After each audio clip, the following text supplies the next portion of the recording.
दोस्तों नमस्कार। मैं श्यामनाथ यादव अम्बेडकरवादी।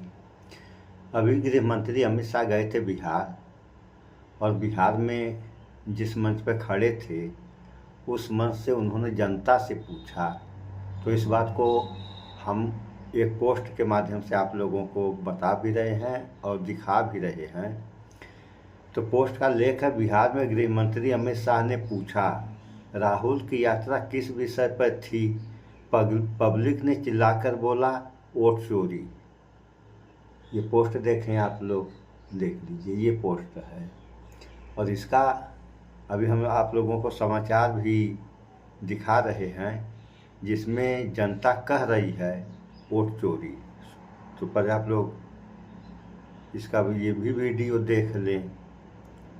नमस्कार, मैं अशोक कुमार पांडे, स्वागत है आपका टीसीएच पर। राहुल गांधी ने कल से जो खुलासा किया है, ऐसा लगता है कि पूरी भारतीय जनता पार्टी और चुनाव आयोग भड़बड़ाया हुआ है, घबराया हुआ है। जिसके जो मुंह में आ रहा है वो बोल रहे हैं। लेकिन सबसे गड़बड़ हो गई अमित शाह के साथ। अमित शाह गए हुए हैं बिहार, बार बार बिहार जाएंगे, जब तक चुनाव खत्म नहीं हो जाएगा तब तक लगातार बिहार जाएंगे। और बिहार में मंच से भाषण देते हुए राहुल गांधी की आलोचना करने के लिए जनता से उन्होंने पूछा कि राहुल गांधी ने जो यात्रा निकाली थी बिहार में, वो किस बात के लिए निकाली थी। अभी अभी ये राहुल बाबा यात्रा कर गए ना भाई। यात्रा का विषय क्या था उनका, बताओ तो जरा। अरे यार, वोट चोरी नहीं था। सुनो आप लोग, बताता हूँ क्या था। उनको लगा होगा जनता कुछ उल्टा सीधा बोलेगी, लेकिन जनता ने सीधे वही बोला जो सच था कि वोट चोरी रोकने के लिए, वोट चोरी के मुद्दे पर राहुल गांधी ने यात्रा निकाली थी। अमित शाह का मूड और मन दोनों खराब हो गया, चेहरे पे सीधे वही भाव आ गए, अरे भाई नहीं नहीं आगे बताऊंगा करने लगे। और आगे क्या बताया? आगे बताया कि राहुल गांधी घुसपैठियों की मदद करने के लिए बिहार आए थे। मेरा सीधा सवाल है, एकदम सीधा स्ट्रेट सवाल। भारतीय जनता पार्टी और आईटी सेल कल से नंगा नाच कर रहा है, कल से रो रहा है कि राहुल गांधी कोर्ट में क्यों नहीं जाते। सबके पास एक ही तर्क है कि राहुल गांधी कोर्ट में क्यों नहीं जाते। अब मैं पलट के सवाल पूछ रहा हूं कि अगर राहुल गांधी घुसपैठियों की मदद कर रहे हैं और इस देश के गृह मंत्री के पास उसका पुख्ता सबूत है, तो गृह मंत्री कोर्ट में क्यों नहीं जाते? राहुल गांधी के खिलाफ सुप्रीम कोर्ट में केस क्यों नहीं होता घुसपैठियों की मदद करने के लिए?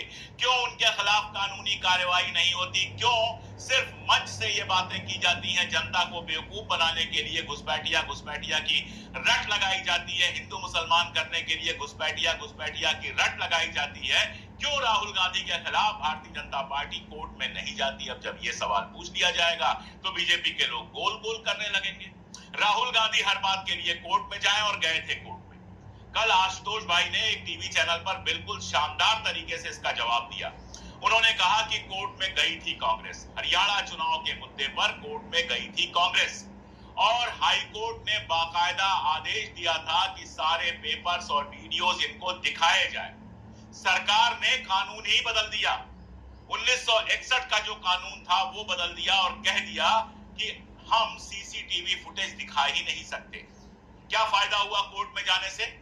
कोर्ट में गए, कोर्ट से फैसला आया, कोर्ट ने कहा कि इनको सारे कागज दिखाए जाएं, और सरकार ने कानून बदल दिया। सुन लिया आप लोगों ने। जो हमारे ज्ञानेश कुमार हैं वो प्रेस कॉन्फ्रेंस में ये हो रहा है, और उसके बाद बीजेपी वाले कर रहे हैं कि राहुल कोर्ट में क्यों नहीं जा रहे हैं। कोर्ट में जाने का परिणाम ये निकला कि कोर्ट ने जब आदेश दिया तो उस आदेश को ही, यानी वहाँ पे कानून बदल दिया गया।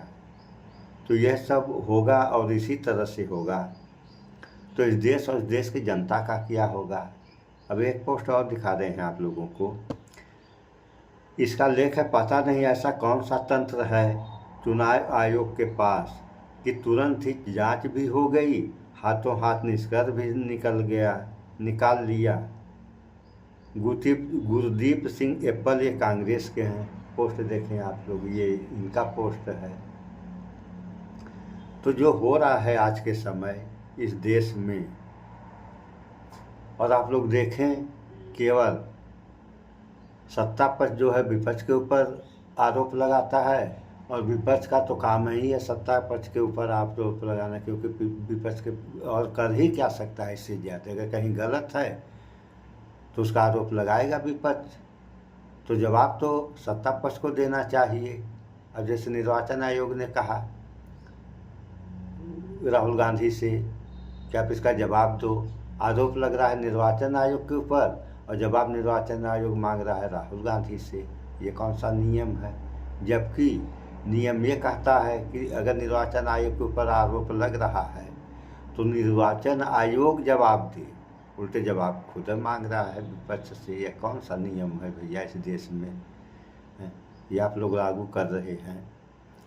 तो जो नियम है, संविधान है, उसके तहत काम होना चाहिए, अन्यथा क्या होगा ये बताने की ज़रूरत है नहीं, आप सारे लोग जानते हैं। तो भाईचारा बना कर रहें। इस वीडियो में इतना ही। स्वच्छता अपनाएं, शुद्ध खाएं, स्वस्थ रहें, शिक्षित बने। जय विज्ञान, जय संविधान। नमस्कार।